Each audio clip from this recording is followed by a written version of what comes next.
Dark Knight of Steel All Winter, bah, là aussi pareil, j'ai que du bien à en dire, mais vraiment que du bien à en dire.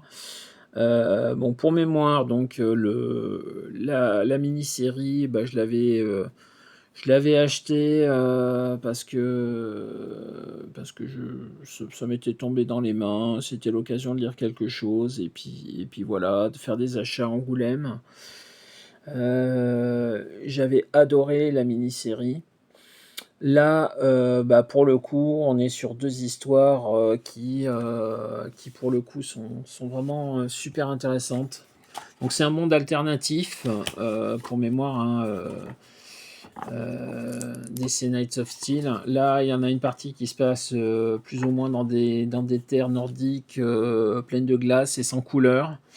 Et l'idée, c'est effectivement de comprendre pourquoi il n'y a pas de couleur, tout ça. Ça dit beaucoup de choses sur les comics, en mise en abîme, et puis sur l'histoire de l'univers en question. On voit apparaître le prince chauve-souris, le Bat Prince.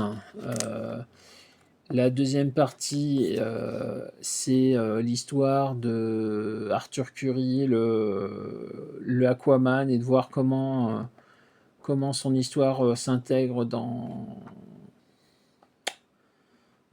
le, l'histoire de l'univers. Je, je trouve que la deuxième partie est peut-être la moins intéressante. La première partie, la partie noir et blanc avec un peu de couleur, est plus intéressante à mes yeux. Bon, c'est vraiment un complément à la mini-série de base, hein. Donc la mini-série de base, elle est fermée en elle-même. Vous n'avez pas besoin de lire ça pour comprendre la mini-série. C'est juste des extensions à cet univers-là qui franchement, n'apporte rien de spécial à l'histoire, si ce n'est d'étendre l'univers, ce qui en soi est déjà bien suffisant.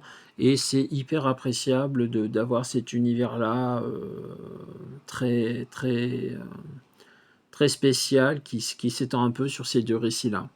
Je ne sais pas si on aura autre chose dans l'univers, mais si jamais c'est le cas, suivant ce qu'on me propose en termes de prix, en termes de postulat, je serai sûrement au rendez-vous.